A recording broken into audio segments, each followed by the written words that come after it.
There's a couple of sentences in your Washington Post article. I picture my own family members and dread how one sudden movement, one wrong word could end their lives. To watch videos of people who look like me being killed only increases my fear that someone I know may be next. And I wonder how pervasive that sense is now for African Americans. I would say it is overwhelmingly pervasive. Unfortunately, there are Black people in the United States who are suffering from PTSD because of the amount of senseless violence that just appears like it will not stop at the hands of the police and other law enforcement agencies. So we haven't even had an opportunity to completely and fully mourn Alton Sterling. He hasn't even had his funeral yet, and already there's yet another trending hashtag on Twitter and social media regarding Philando Castile. And yet, even before we have all the information there, there's yet another one today, the Piedmont Park supposed alleged suicide that hasn't been fully investigated. So I would say that everyone is suffering, and it's not just Black people. Let me be very clear. Although most of the bodies that we see on the media are Black bodies that have been gunned down or assaulted or brutalized at the hands of state-sanctioned violence, everyone should be rightfully appalled as to what we see on an almost daily basis now. April, there's two things I want to follow up on there, and one is the use of the word see, what we see. And you pointed out in the Washington Post that actually when violence like this happens, you are disproportionately likely to see it when a Black person is the victim. And that is a separate issue, but I want to discuss it. Do you think, you've described this as kind of snuff videos, do you think there is a form of voyeurism here?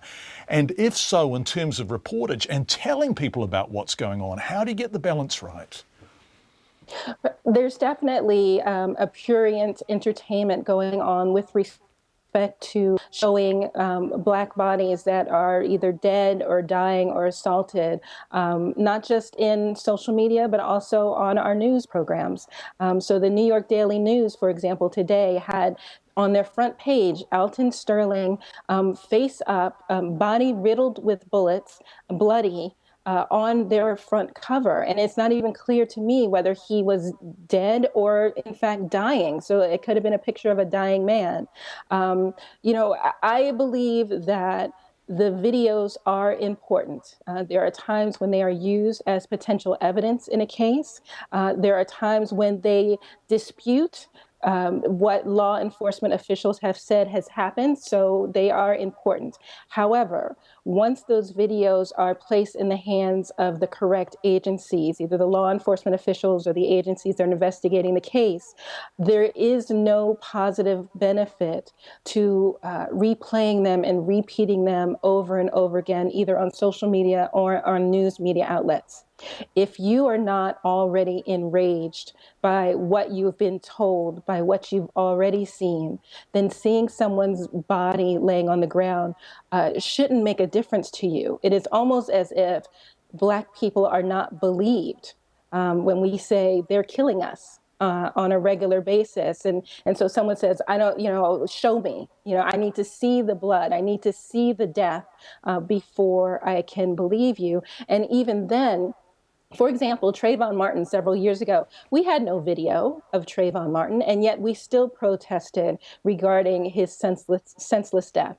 We do have video of Eric Garner and Tamir Rice and John Crawford and so many others.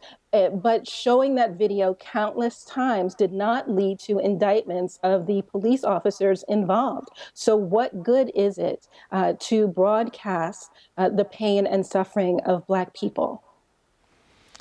April, the latest case, in fact, actually, as you've just pointed out, it's not even the latest case. They're happening so fast that this is the second latest case, extraordinarily, is Philando Castile. And he worked in a school cafeteria, right? He was pulled over because there was a tail light out on his car. He's dead now. And I read one of the staff members from his school saying, how do we explain this to the children?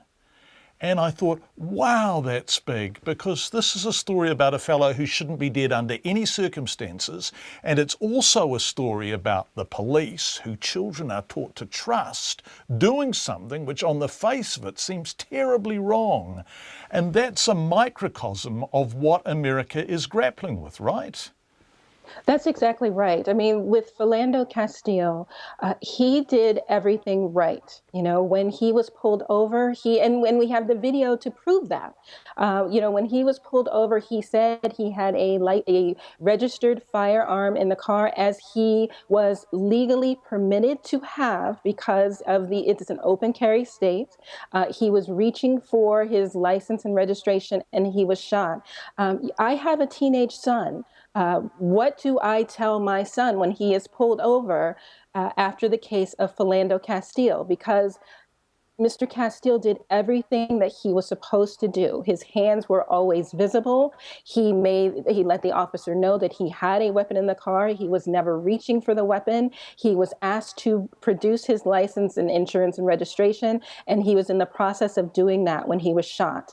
If that had been me, if that had been my child or my husband, I don't know that I would have done anything differently, and yet Mr. Castile is dead. So you're absolutely right, John. There's definitely a disconnect in how we teach our children. You know, just as Black people, I have to have a discussion with my son every time he leaves the house. He's a teenager. He's able to drive the car, and my heart sinks.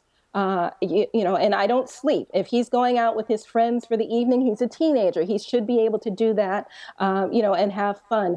I don't sleep. I stay by the phone until I hear the car pulling up again to tell me that he's safe at home. We have a discussion with him repeatedly about what he's supposed to do if he's pulled over. And yet, even those discussions, as Mr. Castile's death has shown, may not save him, unfortunately. So in New Zealand, when our teenage kids go out, we worry about them drinking and taking drugs and maybe their friends driving too fast and that they have a terrible accident. In America, you're worried that they're going to be pulled over because their tail light is failing and they might be shot.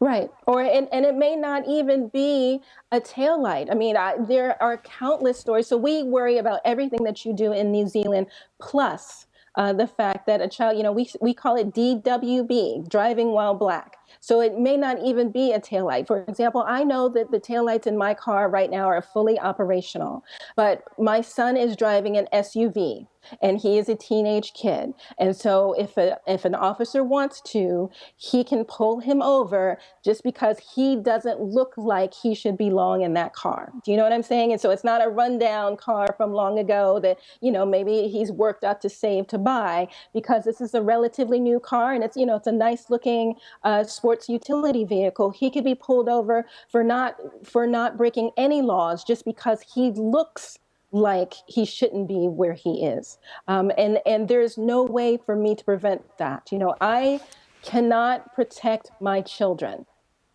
And as a mother, as a parent, I don't know that there's anything worse that one can say. You know, these are my children that I love and I pray over on a regular basis. But I send them out into this world and I don't know whether they will come home. You know, Tamir Rice was playing alone in a park by himself. He wasn't threatening anyone. And yet the police officers pulled up on him and he was dead in less than 2 seconds. So that means that our children he was not breaking any laws. So that means that our children cannot play in parks. What type of childhood does a Black child in America have when you can't even do exactly what you're supposed to be doing and live to tell the story?